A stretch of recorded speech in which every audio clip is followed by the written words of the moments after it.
tentu naudzubillah orang yang semacam ini tidak hanya di dunia dikutuk oleh Allah, tetapi nanti hingga akhir juga akan mendapatkan kutukan Allah Subhanahu wa taala karena akan memakan bara api neraka yang sangat pedih seperti itu. Lah, saya kira inilah yang menjadi pengingat untuk kita semua. Orang yang makan harta anak yatim, kelihatannya mungkin hartanya banyak, tetapi itu tidak akan mengenyangkan di dunia, tidak akan mendapatkan berkah, karena bagi dirinya sama dengan memakan bara api neraka. Para pemirsa sekalian, mudah-mudahan kita semua dilindungi dan jangan sampai kisah Mbak Tari ini mengulang pada di antara kita para pemirsa. Iya, mohon maaf Mbak Tari, itu sudah terjadi atau baru merencana mereka? Baru berencana. Kalau menurut saya Mbak Tari sepertinya harus mempertahankan itu, Pak Ustadz ya. Mempertahankan bukan dalam rangka butuh hartanya, tapi sebenarnya untuk lebih menyelamatkan kakak-kakaknya itu ya. Jadi yang kayak tadi ini misalkan baru berencana, maka harus dihentikan, nggak boleh. Dan kalau ada misalkan Mbak Tari nggak berdaya, cari orang mungkin dari kerabatnya, pamannya, dari pihak tadi untuk menasihati dia bahwa ini tidak dibolehkan. Kalaupun misalkan nanti suatu saat dijual, kemudian Mbak Tari ingin memberikan sesuatu, itu namanya hibah, itu dibolehkan. Tetapi tidak dibolehkan saudara tirinya tadi itu mengambil dengan cara yang lalim, dengan cara paksa, mendesak supaya ngasih, tidak dibolehkan. Tapi kalau Mbak Tari ada kelapangan jiwa, merasa ini misalkan taruh di dalam jumlah besar nilainya, udah saya cukup di sini, mungkin hanya sekian beberapanya persennya saya hibahkan untuk saudara saya, itu dibolehkan. Tetapi saudaranya tidak boleh memaksakan kehendaknya kepada Mbak Tari. Ya, artinya itu bisa disampaikan, Pak Ustadz. Iya, bisa disampaikan. Oke. Baik, nah sekarang Mbak Tari masih bekerja seperti itu? Enggak. Sudah enggak? Udah enggak. Sudah berapa lama enggak bekerja?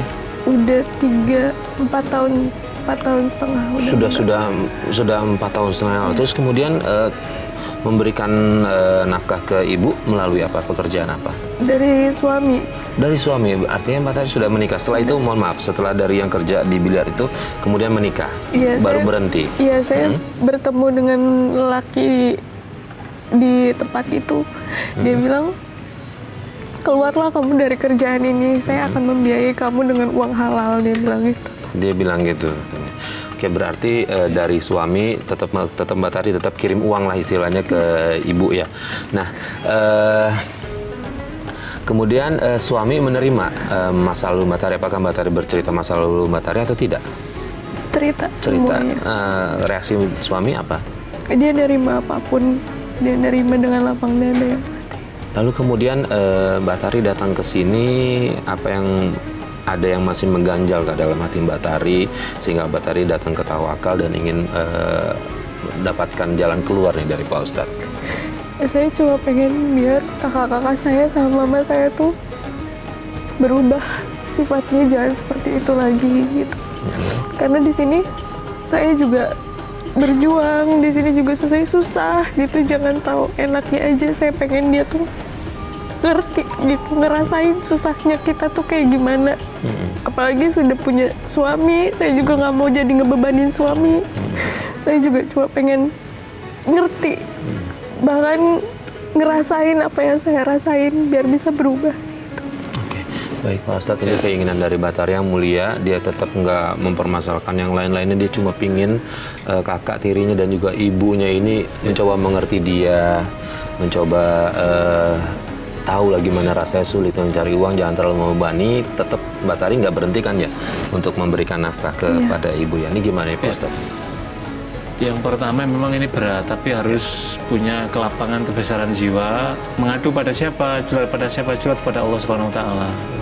Berdoa yang pertama, mudah-mudahan Allah berikan hidayah kepada ibunya, dan mudah-mudahan Allah berikan hidayah kepada saudara-saudaranya.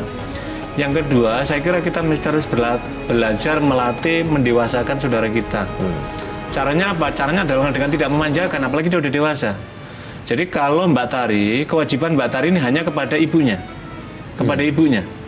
Karena ada salah seorang sahabat yang mengadu ketika orang tuanya itu sering meminta duit kepada dia. Ini seorang laki-laki, ini bukan perempuan, apalagi ini kan berbeda kasusnya. Kemudian, ya Rasulullah, ibuku, orang tua aku sering meminta aku, ya Rasulullah, apa saya minta gimana? Kemudian Nabi mengatakan, anta wa malu kali abika. Kamu dan harta benda itu milik orang tuamu. Artinya apa? Orang tua meminta kepadamu, itu nggak ada persoalan, sementara kamu punya untuk rezeki untuk itu gitu. Nah, kasusnya kan berbeda. Kalau tadi kan yang pada Nabi kan laki-laki, ini kan perempuan. Maka kan berarti kan harusnya itu kan suaminya nih yang berkewajiban kepada ibu dan pada saudaranya gitu kan pada situ kan. Nah, ini kalau kepada ibunya tidak apa-apa, dibolehkan dalam agama, tetapi itu bagian dari birrul walidain. Tapi kepada saudara yang tadi, saya kira Mbak Tari juga perlu memberikan pelajaran, tidak selamanya harus disuplai dalam bentuk di situ gitu. Memberi kepada ibunya kewajiban, kepada saudara itu bukan kewajiban, tapi itu sodako namanya. Sodako statusnya gitu loh. Karena ada perbedaan nanti itu kan, karena bukan menjadi tanggung jawabnya. Yang kedua, yang Mbak Tari berikan itu bukan hartanya Mbak Tari, hartanya suaminya. Maka harus sepengetahuan dan seizin suaminya. Mbak Tari tidak bisa serta-merta, wah ini mumpung dikasih duit banyak, saya kasihkan, tidak. Harus seizin pada dia. Seizin pada dia.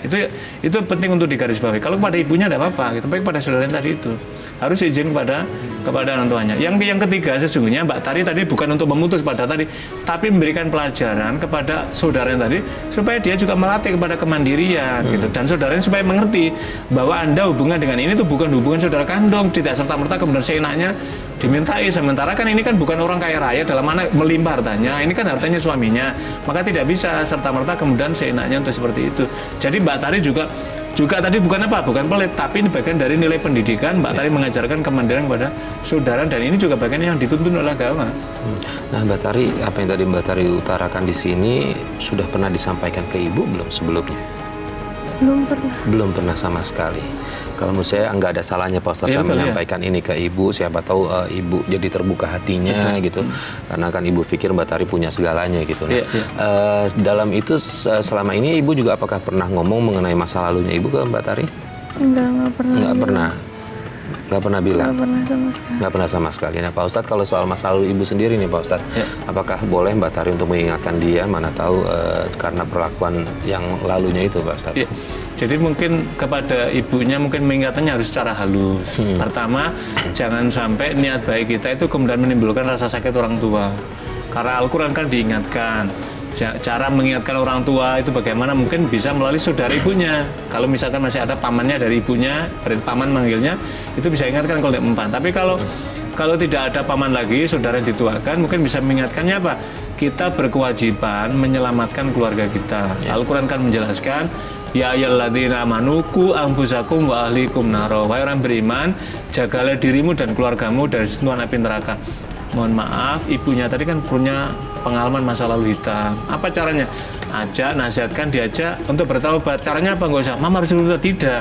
Caranya Mbak Tari misalkan ada sebuah majelis ilmu, majelis pengajian, atau apalah yang bisa mencerahkan, ajak ibunya. Mah, ikut yuk, ini ada pengajian keren loh Ustadznya. Ini loh macam-macam. Nanti lama-lama dia akan tersentuh. Itulah bagian dari cara kita membawakan nyala pintu hidayah kepada ibu kita. Maka itu berarti bagian dari birrul walidain, kita berbakti kepada orang tua. Caranya adalah selain berterima tadi, yang kedua adalah mengajak pada ibu kita kembali pada jalan yang benar. Ya, lalu kemudian bagaimana dengan doa nih, kira-kira Pak Ustadz, doa apa yang mungkin Mbak Tari bisa panjatkan selain tadi aksi yang berikut ngajak ke pengajian? Ada nggak mungkin doa yang Mbak Tari bisa lakukan sendiri di rumah biar terbuka hati para kakaknya dan juga ibunya, Pak Ustadz?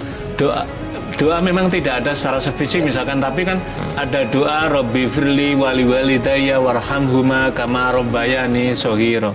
Itu adalah doa untuk kita, doa orang tua kita. Yang kedua adalah doa mohon petunjuk. Jadi misalkan, ya Allah berikanlah petunjuk pada diri saya, kepada ibu saya. Itu kan Allahumma inna nas'alukal huda wa tuqa wal afafa dan seterusnya. Itu adalah bagian dari untuk doa.